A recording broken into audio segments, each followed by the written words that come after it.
Good morning, good afternoon, good evening, depending on where you are on the globe. I'm Meganne, bringing to you Fur by the Minute, the Fluff, the Raw, and sometimes the Ruff. In this week's Fur, what are humans doing to cats' brains? Does being in the doghouse give one peace of mind? An escape artist goes on a fur-raising adventure. A famous actor takes on a four-legged co-star, and humans are looking down on squatting pets.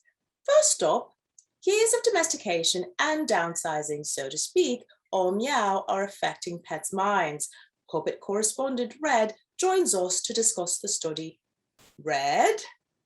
A new study from Royal Society Open Science Journal shows skulls of domestic cats are a lot smaller than those of wild cats, although their brain structure is very similar.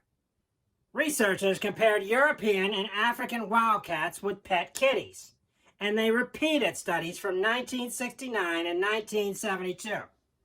They found cats cared for by humans still experience a significant reduction in brain size compared to their ancestor, the North African wildcat.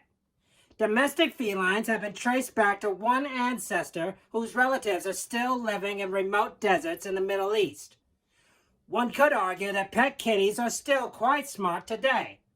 Humans cater to their furry needs as they sometimes take advantage of them financially and emotionally without reciprocation. Back to you, Meganne. Thank you very much for that elucidating report on why cats are not as brilliant as their ancestors. Thank you for that, Red. That was quite riveting.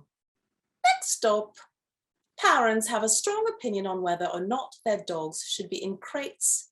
While there is a stigma attached to caging a canine, many humans say poachers need the enclosure.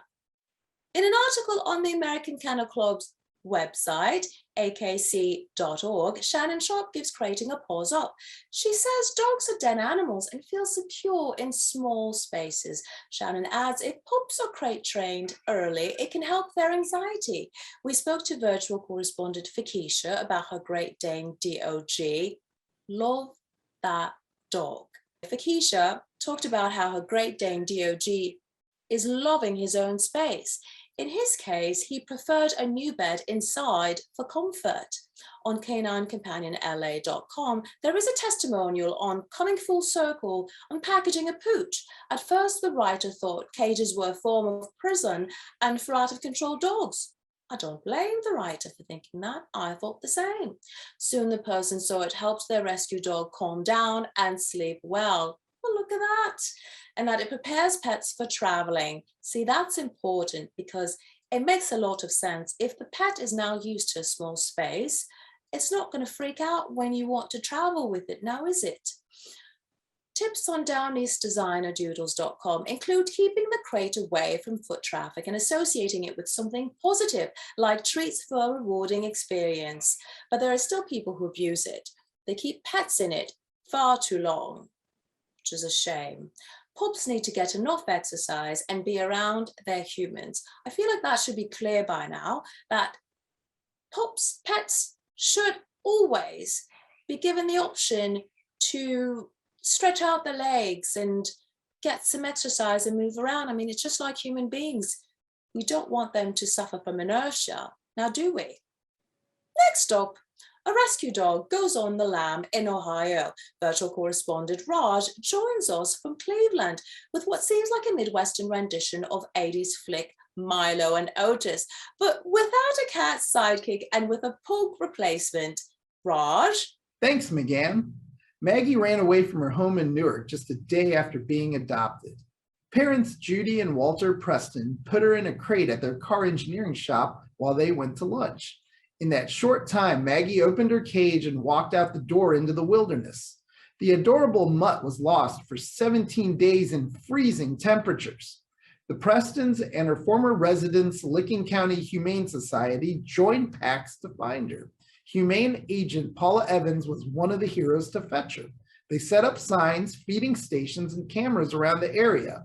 At one point, they saw her fighting off coyotes. They warned the public to not approach her because she was in shock and could run from untrained humans. There is a happy ending here, Meganne. Maggie has been reunited with her family and is uninjured. Back to you. Reunited, and it feels so good. Thank you, Raj. Next up, an actor is looking to make magic on the big screen with a dog.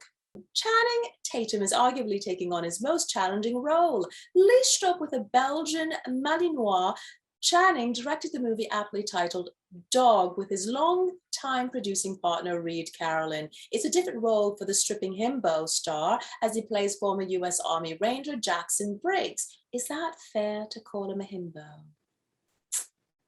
Is that fair just because he's a pretty face and a gorgeous, gorgeous body? I'm sure he's a little bit more than a himbo. I mean, he manages to create a whole movie and everything. Himbos don't do that. His very lead is Lulu, who is played by 3 different pups. Both characters are dealing with trauma from the battlefield, while the injured Jackson wants to return to service. His job is to drive Lulu across country to her handler's funeral. The reviews for this film are mixed. However, we'll have to check it out for ourselves. Next up, the perfect story to segue from the dancing star. Animals twerking on social media are going viral more and more. While they fetch a good laugh, their moves are upsetting some people. Oh my. Dogs thrusting their hips are quite trendy, but the latest series of videos are receiving backlash. Though impressed, some humans have commented that dogs are being too seductive and actually dance better than them. I must conclude that I feel the same way, although my moves are pretty good. In this video, a controversial old school hit, Short, Short Men by artist Gillette, is played. The insinuation about the dog situation down there have been called insulting. Some have been freaked out by the dog's eye contact with the camera while dancing, while some think it adds to the performance. Ultimately, millions are still watching and liking these videos as fantastic entertainment. Wow, I'm impressed. And that's a wrap for us this morning, afternoon, or evening, depending on where you are on the globe. I'm Meganne Aplomb. Be sure to sniff out the latest headlines you need to know from the Podemic Network, brought to you by the Muttly crew. And if you have feedback or story suggestions, please leave a comment. And be sure to subscribe and like to the Muttly crew channel on YouTube for fur and other possum entertainment.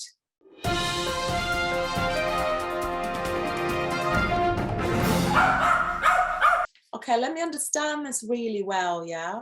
Before, I wasn't enough, so you went out and got a stand-up comedian. Don't need to name the person. And then you got more, because one wasn't enough, obviously, and you got more. And then you got regular people. I think an accountant even showed up. Yeah, I kid you not. I think it was my accountant. And so now we've got a diva of a puppet. See, I've got my cup because I know what you people are doing. You're circulating these outtakes of me looking ridiculous with my gallons of water. I see you. Channing, is it Channing? Stockard Channing. Is it Channing Tatum? Shenang Tatum? Shenang Tatum? Channing Tatum? However, God, you've got to be saying however. You made Fakisha do it. Now you're making me do it. Starting to think it's a racial thing. While some think it adds to the performance, or the whole eye contact, that is. So some have been freaked out by the dog's eye contact with the camera while dancing, while some think it adds, okay, I think I'm traumatized. I feel like there should be a place where I draw the line. I feel like a puppet, like it's not even a sentient being. It's not even alive. I feel like I should be drawing the line on a puppet. I should not have to share this platform with an inanimate object. I object to that. I think I ought to stand up for that.